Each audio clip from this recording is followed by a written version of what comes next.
tidak puas terhadap penjelasan menteri yang kesan saya itu adalah selalu berdalih. Kenapa tidak tak itu menjawab?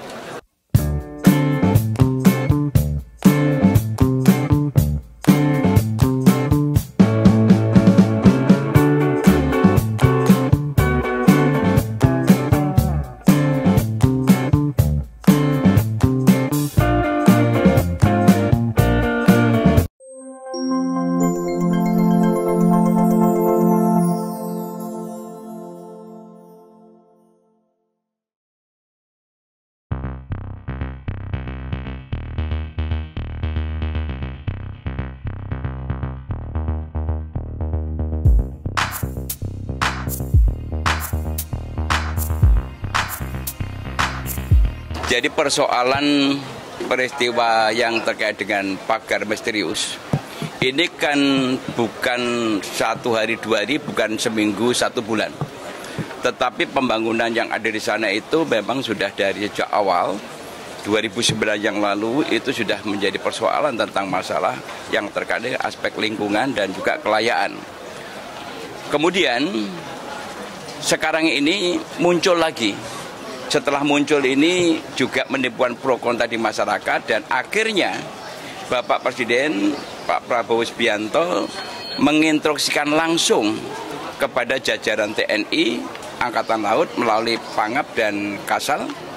Ini saya lihat bahwa menunjukkan kekesalan beliau bahwa kenapa kementerian lembaga yang mempunyai otoritas tidak segera mengambil tindakan dan merespon cepat terhadap problem-problem yang dihadapi negara dan masyarakat ini. Nah, oleh karena itu, yang saya tadi sampaikan kekecewaan kami adalah justru Bapak Presiden itu telah menyampaikan statement yang begitu keras, namun tidak direspon cepat oleh Pak Menteri. Bahkan Pak Menteri yang sudah melakukan penyegelan melalui Ditjen PSDKP dan juga sudah mendapat laporan dari berbagai pihak, kemudian Pak Menteri meminta ditunda. Tidak dipercepat, ditunda, menunggu penyidikan, menunggu bukti-bukti dan menunggu orang yang memasang itu suruh bongkar. Itu sebuah kemustahilan. Siapa yang mau orang disuruh membongkar dengan persoalan yang berlawan hukum? Mesti dia tidak akan mau. Nah, oleh karena itu harusnya Pak Menteri itu merespon cepat perintah Bapak Presiden. Setelah kemarin itu dari Kementerian Kelautan, setelah dari TNI Angkatan Laut menyampaikan statement yang lebih keras lagi, baru kemudian tergeraklah daripada KKP itu untuk melakukan tindakan yang kemarin dilakukan secara bersama-sama.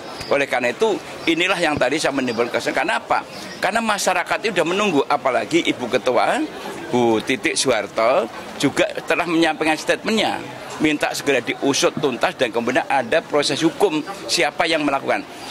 Dan berikutnya yang saya kecewakan itu adalah jangan sampai masyarakat yang buta hukum, masyarakat yang tidak tahu hukum kemudian dijadikan korban untuk mengakui perbuatan jahat dari kelompok-kelompok tertentu. Padahal mereka itu ada konsekuensi hukumnya, yaitu ada sanksi pidananya, ada sanksi yang lain-lainnya. Ini saya kasihan rakyat menjadi korban. Nah, ini yang tidak boleh. Saya sebagai wakil rakyat tentunya harus peduli membela kepentingan rakyat ini. Tidak puas terhadap penjelasan menteri yang kesan saya itu adalah selalu berdalih. Kenapa tidak tak itu menjawab? Toh ini udah perintah presiden. Atasannya menteri kan presiden. Menteri kan pembantu presiden. Oleh karena itu tidak perlu mencari dalih, harus koordinasi ini dan itu. Leading sektor pengelolaan tentang tata ruang laut itu di Kementerian Kelautan. Kita punya undang-undang kelautan. Saya ketika itu panjanya, ketua panjanya. Ada undang-undang wilayah pengelolaan pesisir dan pulau-pulau kecil. Ada tata ruang. Ada UNCLOS 1982. Itu semua sudah cukup menjadikan dasar. Sedangkan kalau alat bukti dari PDSKP yang turun menyegel dan sudah memotret dan ada pengakuan, itu cuma cukup alat bukti. Tapi kenapa tidak dilakukan? Ada apa begitu? Ini yang saya khawatir ini adalah seolah-olah ada pembiaran. Kalau pembiaran ini pada perintah presiden, kemudian menterinya itu juga tidak secara serius, ini kan berarti bisa diterjemahkan sendiri kan? Nah, ini yang saya kecewa sehingga tadi kalau sampai dalam rapat ini tidak ada solusi yang bisa menjawab apa yang diharapkan masyarakat. Oleh karena tadi saya menyampaikan saya malu jadi wakil rakyat untuk untuk menyelesaikan persoalan ini, karena kemarin kami juga ke lapangan tidak hanya masa pemakaran laut, tapi ada juga hutan lindung, hutan mangrove yang seluas 1.603 juga sedang diproses untuk diajukan penurunan status. Yang kemudian nanti itu lambat laun juga akan menjadi kawasan untuk disertifikatkan. Oleh karena itu kami sudah minta kepada pemerintah agar untuk hutan lindung tetap harus dilindungi, tidak boleh dimanfaatkan untuk kepentingan yang lain. Itu.